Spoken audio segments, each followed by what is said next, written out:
Hi, I'm Michael Glidewell, and we're here with Crack Skull Record TV, and we're here with episode 4 of season 1 of In Between the Cracks with SOBimN. It seems as if you only just arrived.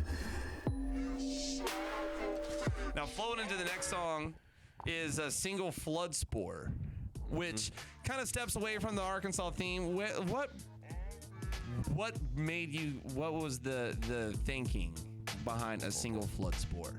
So this is actually a very different one because this is actually I wrote this song the day that I found out MF Doom died. I had no intention of really, like, this is before I even planned on making this album. We kind of decided after the announcement of his death was to make this album. So this is one of the last songs that was put on the album, but it was made before all the like me being on it wise, and being done. It was a song that was done before all the other songs on this album, but it was never intended to be on this album. It was I wrote this song when I heard, because MF Doom died on Halloween of 2020, and then it wasn't announced till New Year's Eve of 2020. And Epstein level conspiracy. And it's very weird that happened, but ignore all that. When I heard he died, it heavily upset me because he's one of my favorite rappers. I loved everything about him. I just thought all his shit. I loved his flow. I loved his beats. I loved his persona. I loved everything he did. I just thought he was one of the best rappers ever. I was super upset that he died. And I instantly wrote this song because I always wanted to make a beat out of Not to Touch the Earth by the Doors, and it's one of my favorite Doors song ever, and I just think it would sound so cool as a beat. And so he died, I made this beat, and I started writing lyrics to it, even though I wasn't intending on being a rapper at that point. So was it more kind of like a maybe in a weird way, like it was therapeutic kind of like? It was more for me. It was just like I wanted to get some. Yeah, it was an ode to him because the song's not even about him. It's just like I wanted to get my influence from him as much as I could. And I made this song pretty randomly, and I sat on it for a while, and I didn't know what to do with it, and I was pretty and it wasn't until the evolution of the beat tapes, because before it was People of the South, and before it was Prophecy of the Streets, they were just beat tapes. We didn't know what the fuck we were gonna do with them, and so when he started figuring out when Spaz figured out what he was going to do with it, and he started making what would become Prophecy of the Streets, I was eventually asked to rap on it. And my intention from the beginning of this was just to be a beat maker, not to be a rapper. Just producing shit. I had no plans on rapping. I didn't want to do it. I had no intentions of doing it. I just wanted to make the beats. And I was asked kind of out of the blue just to be on Prophecy of the Streets to fill up a verse. And I'm like, I didn't even fight it really. I was like, okay, I'll try it. Let's see what happens. And I did it. And I had fun. Yeah, a lot of fun. And I enjoyed doing it. And so I then reevaluated what People of the South was going to be like. The evolution of his record very much changed mine, because it was just gonna be like sound collages and like beats. Yeah. And like me playing like an instrument over something or something, and I had no intention of rapping on it at all. And when he asked me to do it, and I just said yeah, it kind of changed what my album ended up becoming, because I liked rapping and I thought it was fun, and I got a positive response from it.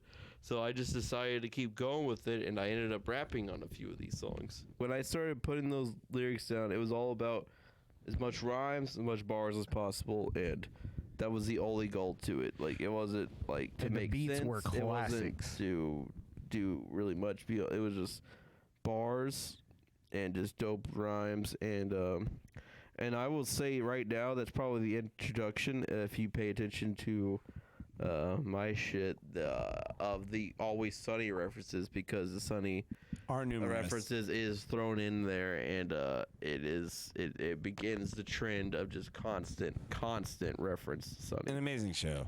Very well worth referencing. Zigzag, what about, like, were you a big Doom fan, like, growing up, or I like? love Doom. Instrumental wise, obviously, if you listen to my music and you listen to Doom, my music has like more of like a more modern hip hop feel to it. Yeah. But I love like boom bappy beats. Like if you throw on a boom bap, it's like my element. I feel at home on Can't boom take me out baps. my element. I feel at home on boom baps because that's what I first started rapping on, and I absolutely love Doom's flow. So I'll take inspiration from like his lyricism, and on boom baps I'll try. If you just for anybody listening that's not like really for sure, if you had to name one song as the best representation of boom bat or anything, so someone knew what boom bat was, what would you? It's one of his biggest songs. So One Beer is one of my all-time favorite. It's one of my all-time. That's just a beat, love classic. is law. That's just a classic beats of, or just just straight like meat and potatoes. Yeah, I love that beat, bro. Yeah. Run DMC, they're doing boom bap beats. Boom bat. Fucking Travis Scott's not doing boom bap beats. No, see, Travis Scott beats, that's more like on par with what I do with not Murder Tactics music. That's the name With of the MTM. EP, with MTM. With Yes, Medicate the Mind. MTM, which will be probably a further Yeah, issue. that's another episode. It's kind of interesting because like the song right before we move to the next one, it's called A Single Flood Spore. And it can kind of be like that, you could say it, I guess, that Doom was that spore that kind of like infiltrated and inspired, kind of like guided a lot of. But it ain't. You know, I actually like that because I never it even is thought of kinda that. I dope. wrote the That's a song good and I really like that interpretation. interpretation. So that is the interpretation now. That is the interpretation. That's the interpretation It's now. canon. But you know, A Single flood spore is the song that has Gravemind on it, and that leads to LVV and all that kind of thing. It's like a single like Gravemind is the hive mind of the flood, and that's all. And there's a bunch of samples from that in there.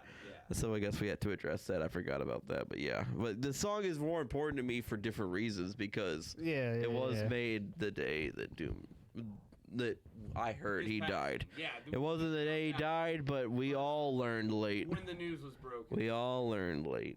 So Now, that one. the next song is a little bit more lighthearted.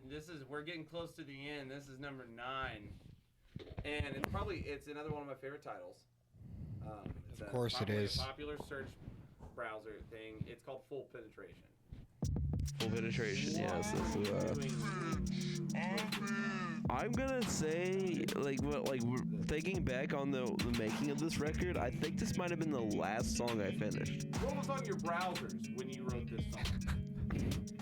What was on your browsers when you wrote this song? When you wrote this song. Like I didn't necessarily mix this whole album in order. I think this was the last song I ended up finishing, and because I had a hard time with deciding what I wanted to do musically with it. Like I was fighting with myself quite a bit, and I did end up laying a bass line onto it, and this is probably it's the only bass line I actually have self-recorded on this record, and So this is your bass line. yeah, the but like it was something I was like.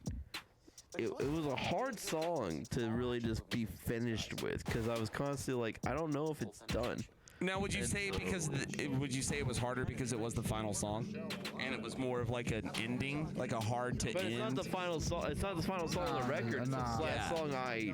Final song you mixed. Yeah. Yeah, it was just like, it was very strange. Like I never felt like I was done with it, but I probably wasn't. But it ended up the way it is right now. But like, Yeah, and I got the Always Sunny speech on it, which I thought was just hilarious. And I just, I don't know. This song is one of the ones I have the most mixed feelings about on the record. I'm like, Really? most of them I'm very satisfied with. This one, I'm very.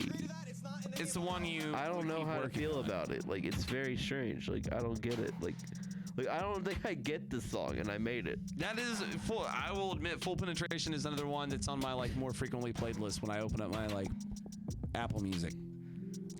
Like it was a beat that I had a lot of fun making, and it was a bass part that I thought was cool to go over it, and then sample that I thought was cool to go over it, but it ended up becoming something that like I don't know how I feel about it, and it's got the classic just slow down ending, like it's the beat, but it's way slowed down, it's chopped and screwed kind of thing, and I love doing that, and I try not to do it too much because it can be overdone very easily.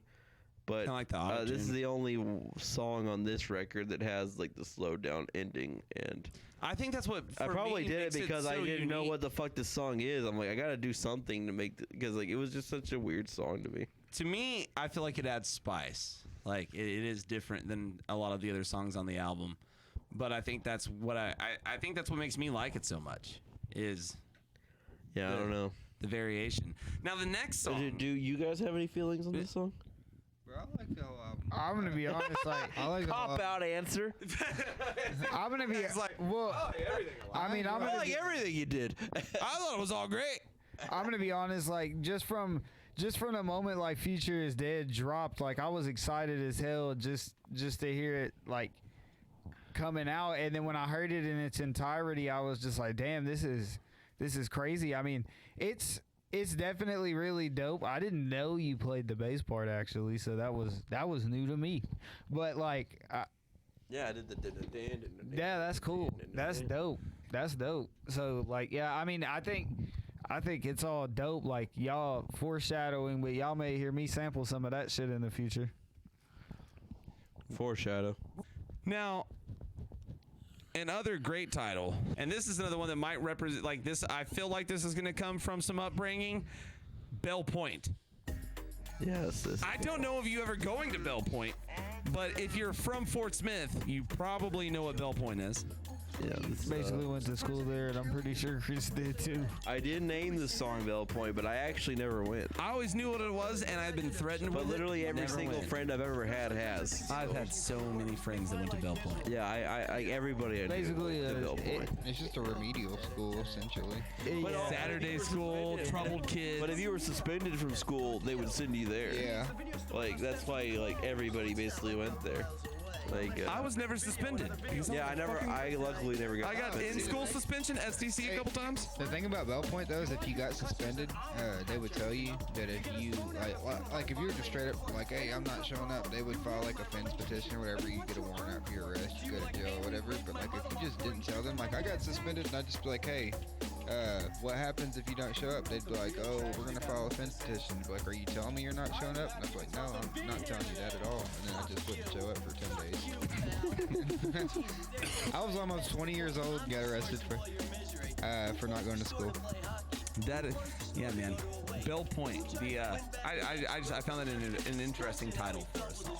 Well, the reason behind it was because, yeah, like basically everybody I knew ended up going to Bell Point, but also it was a fort kind of thing, and the like Civil War. It was, yeah. Yeah. It's historical. Yeah, Yeah. it's a historic. Like the reason that school is named that is because of like it was a similar like Hell on the Border kind of thing.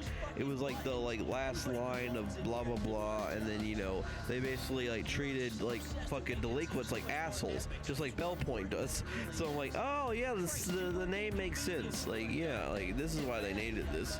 Like it's just to treat fucking people who break the law like dickheads. Which is essentially what they were doing for everybody in school. Yeah. Yeah, and yeah, so like that school was has a history of being bullshit, and nobody likes it. Everybody hates it. Nobody's a fan of it, and it's a fucking landmark in our town. I'm not gonna say it's a proud one, but it's there, and I don't know. I think sometimes the landmarks that have a more negative side to them are more interesting. So that's one of the reasons why I chose to call the song Bell Point. It was. So it's not your troubled past. No, I actually never went there. So like, it has nothing really to do with me. Good kids. I mean, no, I was a lucky kid.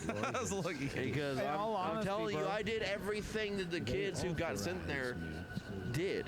I just didn't get caught. I was lucky. I'm not saying that like I shouldn't have got sent there. I just got lucky. That's the key.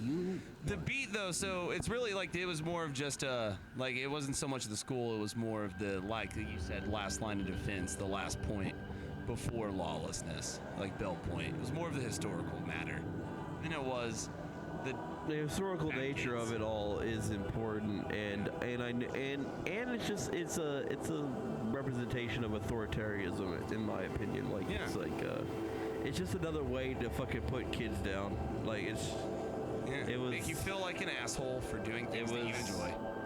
It was never really like because it was literally just a way to waste time. Like if you got in trouble, you had to go there for Saturday school. It just wasted your time. Yeah. They didn't teach you anything. They didn't try to make. They made you write a cigarette book. You wrote a cigarette about not smoking. They didn't teach you anything. They didn't try to make you a better person. They wasted your goddamn time. It's pure authoritarian. It literally is unit to be a dick. Literally, you show up here on Saturday to write down this fucking packet that says not to smoke cigarettes, even though you most likely don't smoke cigarettes. Yeah. Like even though I most definitely did. I'm speaking for everybody else. I was most definitely smoking cigarettes. Yeah, exactly. I know you smoke cigarettes. Most definitely. I got to sit there. I had to write that. You know what I mean? And I'm like, I don't smoke. Don't get excited, not yet. He wants you to pucker your lips like this. Pucker your lips like this. Pucker your lips like this. We hope you've enjoyed watching this In Between the Cracks episode. If you would, just like and subscribe. Leave a comment if you enjoyed the video. And if you'll just click that little notification bell so that way you see all of our new content that's going to be coming out. Again, thank you so much. We hope you enjoyed it, and we'll see you next time.